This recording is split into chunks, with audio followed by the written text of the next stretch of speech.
Hey loves, welcome back to Imagination Station.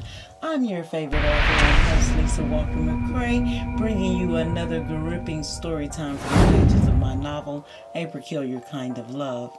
Remember you guys, this video is for entertainment purposes only. First of all, big ups to the Most High Yah, and a shout out to you guys that are still chiming in. Thanks so much for your support and love and lending me your listening ear every week. Now, with that being said, are you guys ready to dive into those imaginations? Are you guys ready to turn some pages? Cool. Let's do that. Chauncey, set the stage. Okay, loves, quick recap. In our last reading, we left Marcus sitting in jail after acting off of fear and beating the heck out of Reggie. Crazy thing is, his parents had been knowing that Reggie was the one that shot them, but they felt it wasn't necessary to talk about it with Marcus. And I can understand this. He was 5 when it happened. So like most parents, they were blind to the trauma it caused. And boy, didn't it cause trauma, not only with Marcus, but Drew as well. So much trauma, she done went off on Marcus's parents. Drew was upset. Not only did it add more problems to Marcus's life, but his decisions had absolutely crushed her. And why wouldn't it? Marcus acted recklessly and without thought. Our girl can't seem to catch a break. But it's cool. Our hero Jay is taking care of things and taking care of Drew. The pair was on a therapeutical binge of a different world. The show always brought comfort to Drew. Hopefully, Detective Miller, who was standing at the front door of the Victorian home, was bringing more comfort. He felt terrible looking at the wedding decor that beautified the home. Miller pushed the doorbell. Everyone gathered in the sunroom, anxious to receive any information Miller had on Marcus. Jay and Drew were still upstairs, and everyone agreed to keep it that way. Concerned the update given would devastate Drew even more. Miller addressed the small group. Good evening, folks. For those that don't know me, I'm Detective Miller. He went on to tell them he handled Mr. and Mrs. Tidwell case and will be handling Marcus's case as well. Miller then informed Marcus's charges were aggravated assault with attempt to kill.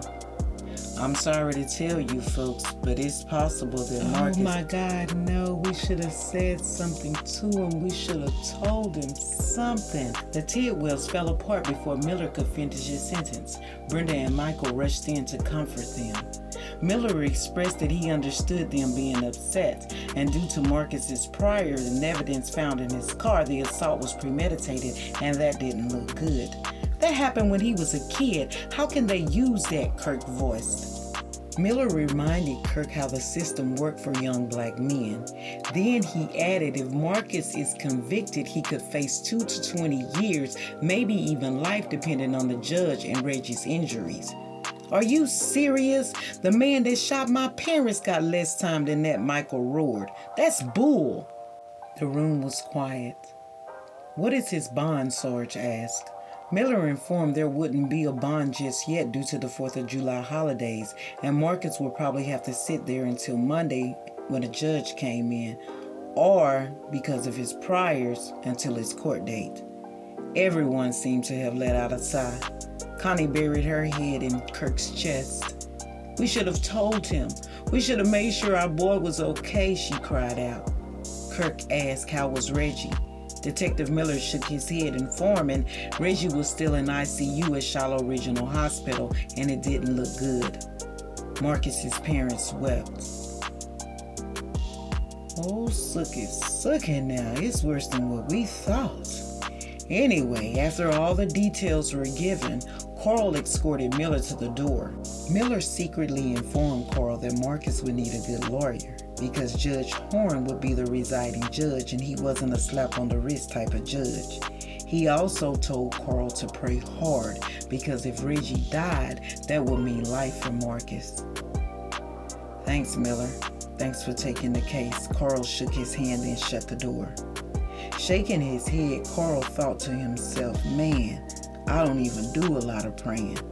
But for the first time in a long time, Carl looked up to the heavens and asked God for help, not only for Marcus, but his daughter as well. Meanwhile, upstairs, Drew was putting her wedding dress back in the protective cover. She then hung it in the back of the closet. Her 3-hour session with Jay was just what she needed. Although Drew was still hurt, now she could think. Her thoughts wandered to Marcus. She was unforgivingly mad at him, but Drew still cared how he was and how he was being treated. There was a knock at the door, and just like that, Drew became annoyed all over again. She wanted to be left alone, but knew that wasn't going to happen as long as there were people in the house. Letting out a sigh, Drew gave permission for entry. It was Mrs. Tidwell. She walked in carrying a humble spirit. "Hello, Drew," Connie spoke softly.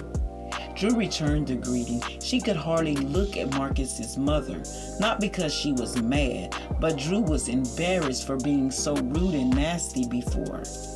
Connie started to apologize. Drew stopped her. "Can you sit with me?" Drew invited Connie over to the bay window. Connie took a seat. "I would like to apologize to you first for my actions." Drew took Connie's hand. "That was very deplorable of me, and I'm sorry. It's just Marcus had me so upset and disappointed." Drew further explained her emotions got out of hand and spilled over to them. "I love both of you so very much. I'm so sorry. Will you forgive me?" Connie gifted Drew with an understanding smile.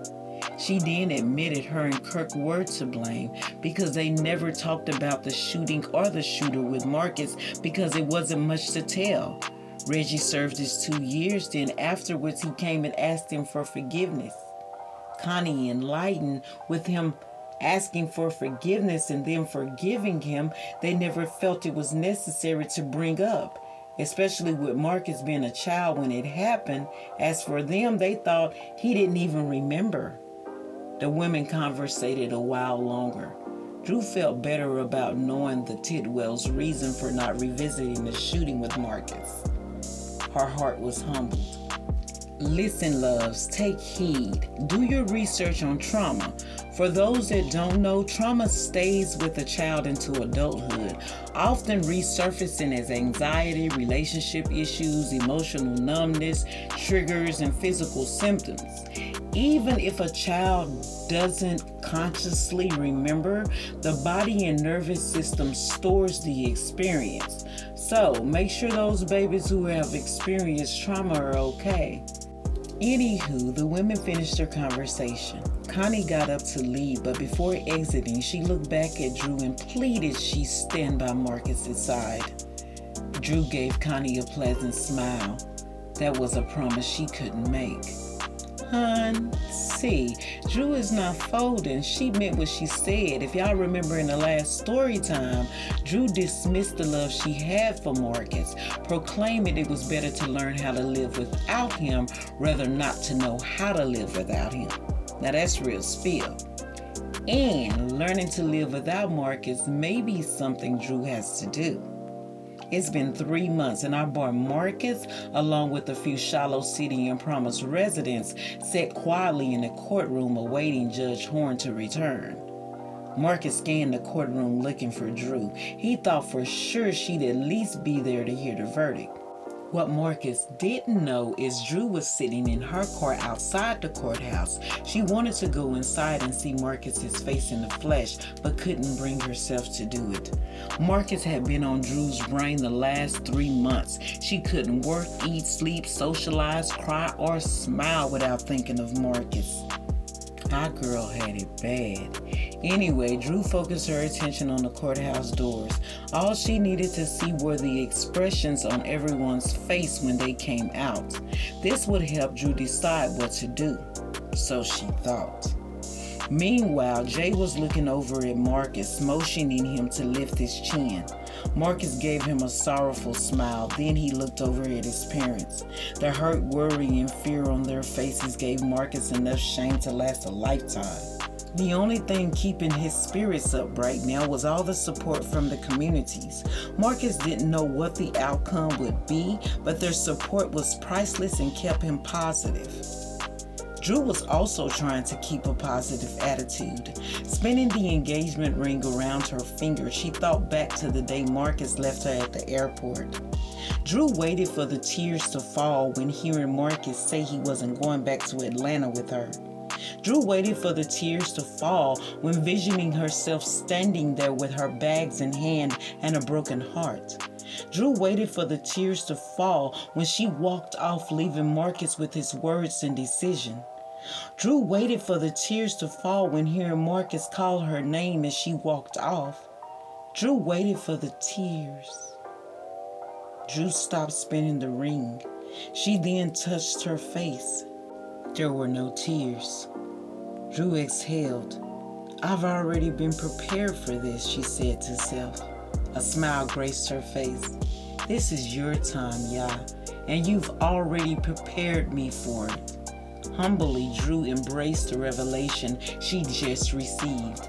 "It's your time, Yah, and you are demanding it. I hear you."